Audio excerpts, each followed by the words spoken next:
Right now, when it comes to condos, the trouble is literally just getting started, guys. Like, I've given you a ton of information about what's coming down the pipeline with this, but right now, what we're starting to see is inventory of condos explode, especially across South Florida. Because down here, it seems like this is where we're getting hit with the highest amounts of assessments. We have like the highest concentration of old buildings that meet the criteria that need to be fixed and need to have their reserves built up by 2025. And a lot of people are just saying they're throwing in the towel now and saying we can't afford this, and they're just listing these places for sale and trying to get ahead of it. Problem is, the more people that do that, then the more prices will end up coming down, which I guess is a good thing if you're in the market to buy a condo. But obviously, we gotta put things into perspective here. Between 2018 and 2023, the home prices in Miami essentially doubled.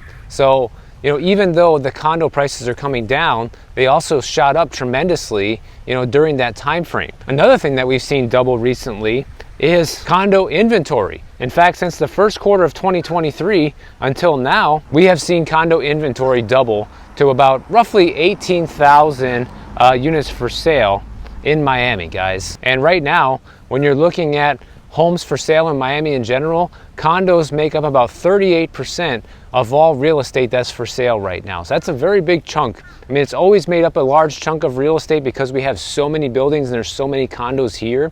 So that's not that far out of the ordinary. But what it shows you is that people are trying to get out while they still can.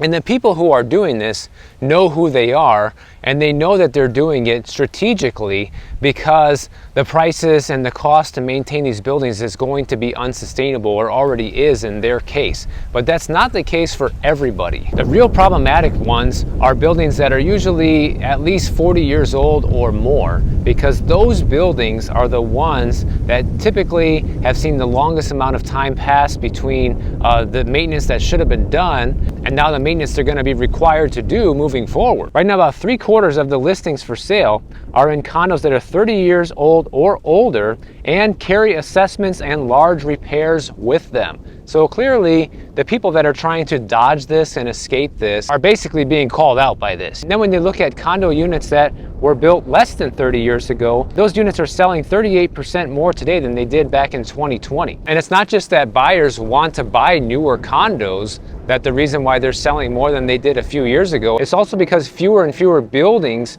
are qualifying for financing when they're in this bad enough financial shape. So the problem is, people realize once it's way too late, they list these units for sale, and now basically nobody can buy them except if you're a cash buyer, or if you get non-traditional financing that's going to cost you an absolute fortune. And what are people going to want in that case? They're going to want a discount.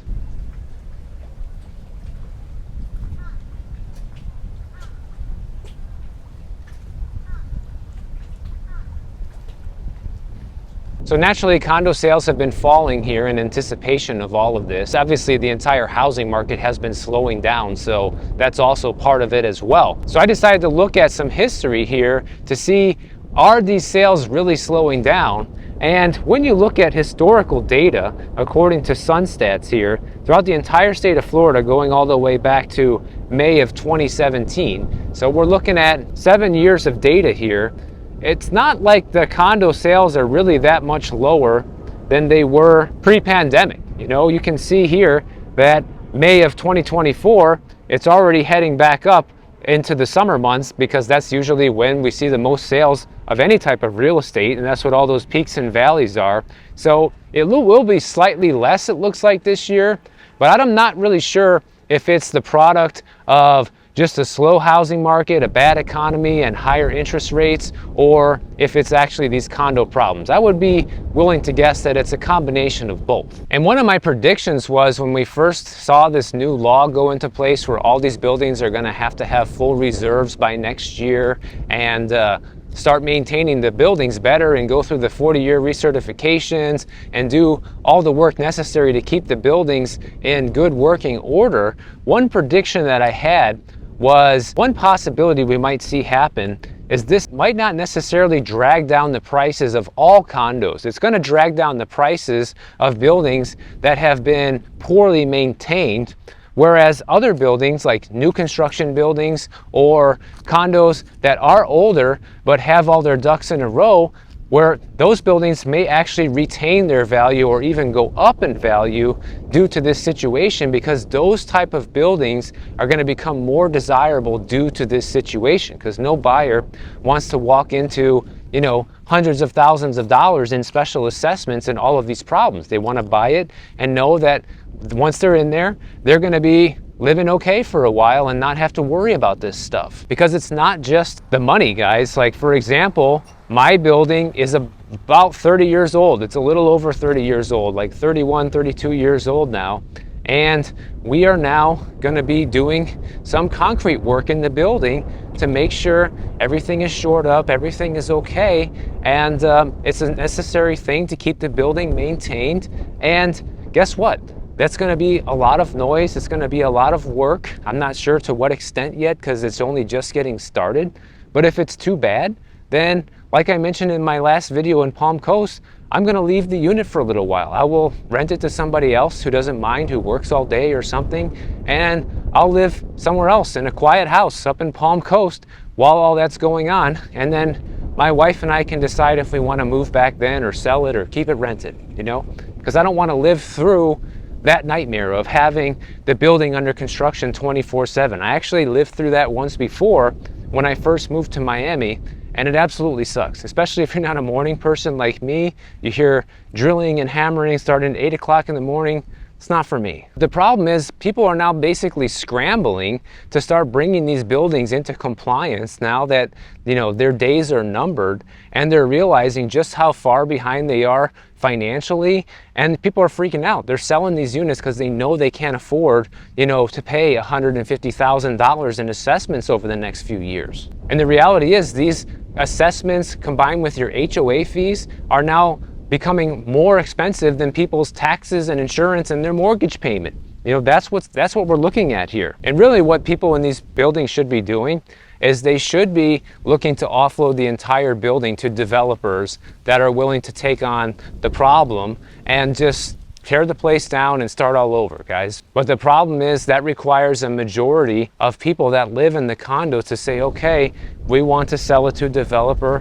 Let's get out of this while we still can and just take fair market value. But some people, they want to go down with the ship, you know? So this is something I think is going to hurt more the lower to middle income condo market more than the higher end. Because the higher end can afford to pay for the special assessments, the higher end can afford higher HOA fees indefinitely to keep up with the place and to keep the reserve requirements healthy and things like that. In fact, they even go on to say here in this story that the luxury condo market is still strong, and the reason is because these people aren't facing the same squeeze that people on the lower end are facing. You know, even if your costs do go up, it's not going to hurt somebody who's making, you know, several $100,000 a year or, you know, $1 million a year.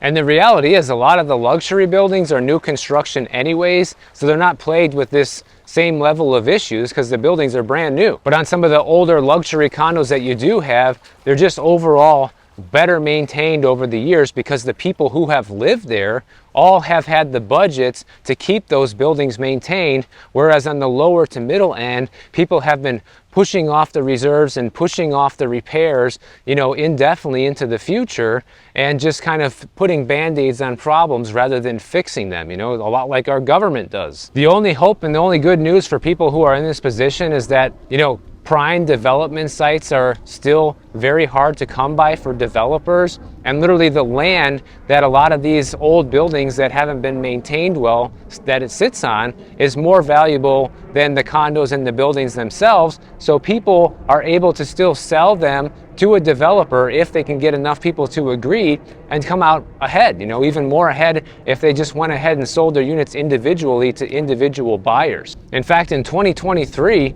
we saw the highest number of bulk condo buyouts since 2019, guys. So these buyouts are ramping up. I've talked about this in the past as well.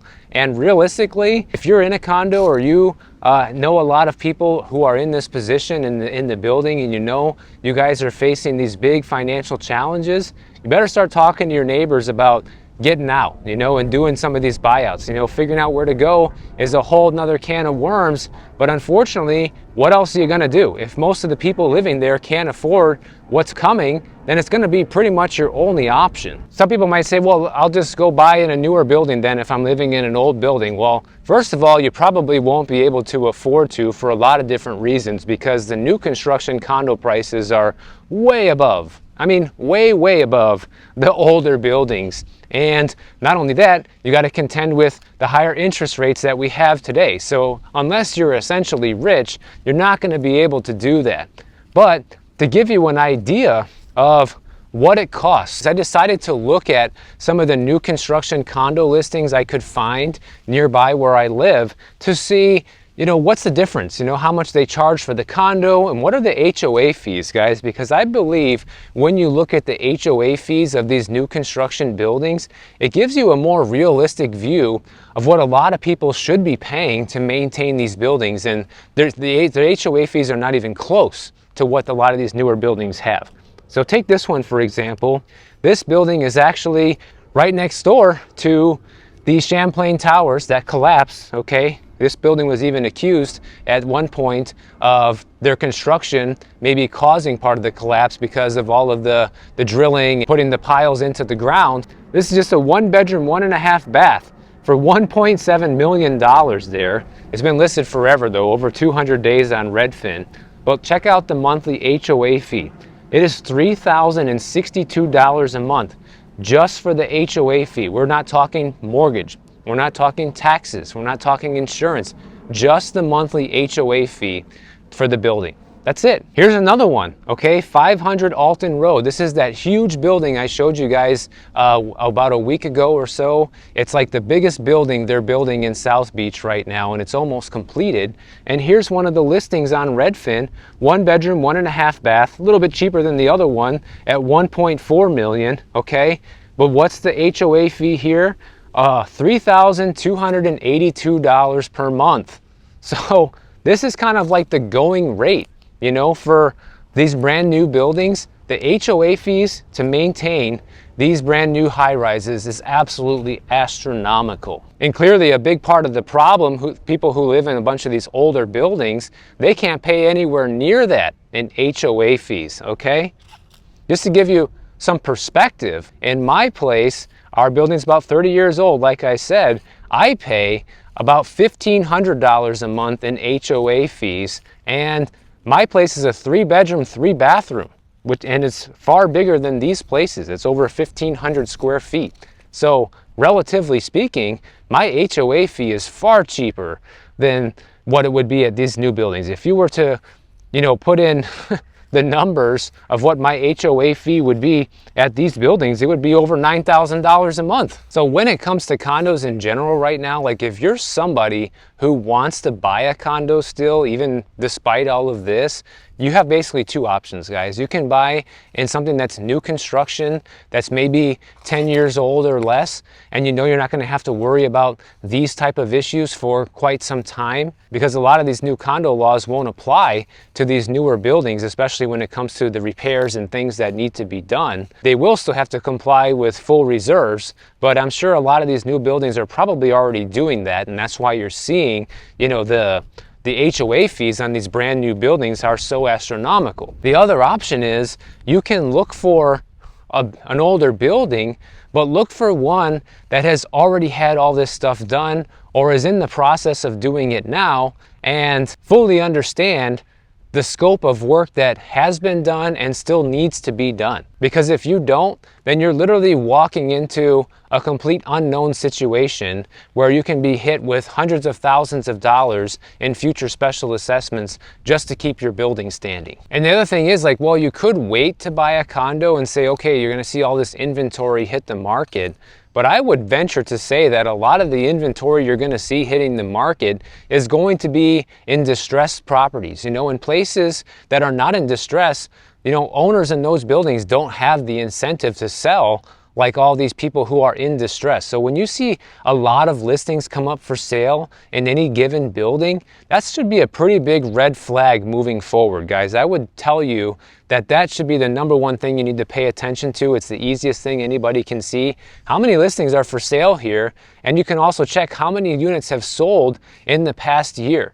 And if it looks like it's a lot, then that could be another red flag that people are fleeing the building because they know what's coming. And unfortunately, one of the corrupt things that happens is the board members and friends of the board members kind of know about this stuff before everybody else does, and they get a head start and they sell and get out while the rest of people are stuck. So you have to be more careful than ever if you're going to be looking at buying a condo right now in 2024. This is mainly a Florida problem for now, but it's happening in other places too, guys. You're seeing a lot of other condos and townhouses across the country that are getting hit with tremendously higher HOA fees, but just from inflation alone.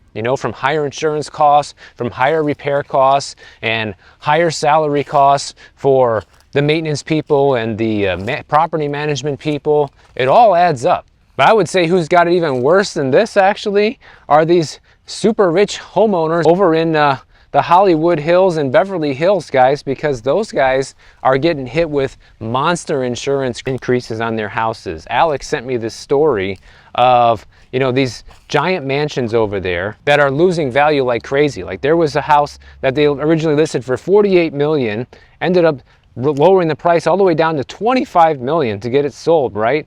And in order to get insurance on this house, guess what? They got quoted $200,000 per year just for fire insurance, okay? That's nothing else, just the fire insurance. And this is happening in California's big, expensive, exclusive communities like Bel Air, Montecito, Napa Valley, Beverly Hills, places like that. Obviously, insurance has been a huge problem here in Florida too, but I haven't seen anybody get an insurance quote here for $200,000 a year, and we don't have to have fire insurance either. In fact, the cancellations of fire insurance in Southern California is absolutely stunning right now. Take a look at this map, guys. You can see the areas that are affected by this, which is like all of Thousand Oaks, a good chunk of Beverly Hills, a good chunk of Santa Barbara, all losing their fire insurance to different degrees because the insurance companies don't want to take on the risk anymore. And the reason I wanted to bring this up is because something I've mentioned here on the channel previously is that some people will say, well, instead of buying a condo, I'll just buy a house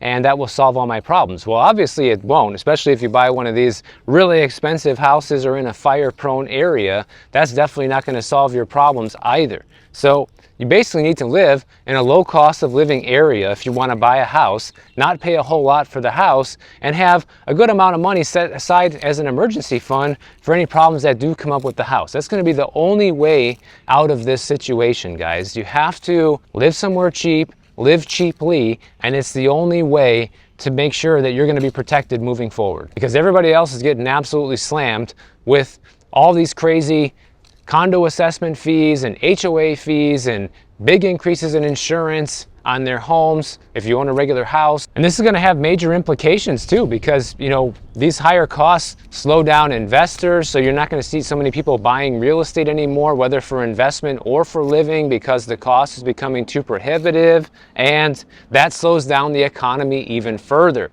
which has been kind of the biggest problem that we've been talking about a lot in these videos, is how much things are starting to slow down, and we're not even officially in a recession yet.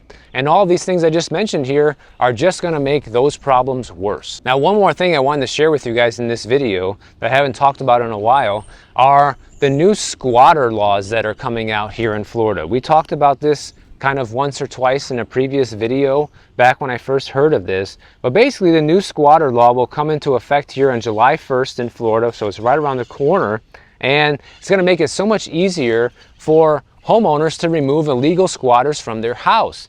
And so here is a cool infographic I'll put up on the screen so you guys can kind of follow along with me here, that I got from Florida Realtors, that shows you just how easy it is to get somebody out of your house.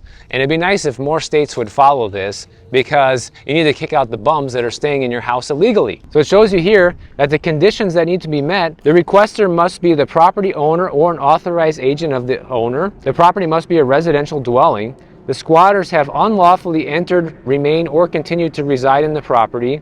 The property was not open to the public when the squatters entered. The owner has directed the squatters to leave. The squatters are not current or former tenants under a legal rental agreement authorized by the owner. The squatters are not immediate family members to the owner, and there's no pending litigation to the property between the owner and known squatters. So as you can see, there are a few caveats here to this, and a couple things that stand out to me are, number one, the family members. So if you have a family member that you don't want living with you, that you consider them a squatter, the eyes of the law may not consider them a squatter. And the other one that stands out to me is that the squatter is not a current or former tenant. And the reason why this one can be problematic is because, let's say you have a tenant and their lease just finished last month and they didn't move out and they stopped paying. Well, that might make it a little more difficult to get them removed under those circumstances. But in that case, you need to file for an eviction and go with eviction instead, which will take longer. You're not going to be able to just get the sheriff there and pull them out. But luckily here in Florida, evictions move pretty fast. Oh, this thing's there. I didn't even see him. Check out that massive iguana. I didn't hear him until he was trying to climb the fence. It's all right, man. You can just hang out here. I'll leave you alone.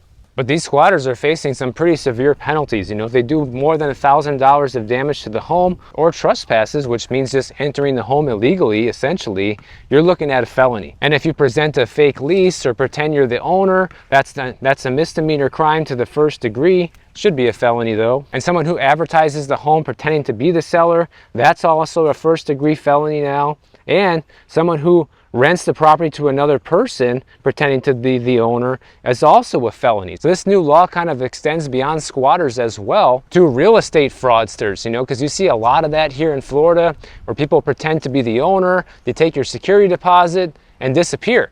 Well, now people who are doing this, that's going to be a felony. So the penalties for those people are higher now as well. I'm pretty sure if you are a Florida resident and you are a property owner here, you are probably tickled to death with this new law and are happy that things are moving in this direction here, that finally we're doing something about this, and hopefully other states will follow. So if you guys enjoyed this video, make sure you subscribe to the channel, and if you don't want to wait for my next video to come out, check out this one on the screen right over here, and I'll see you in the next one.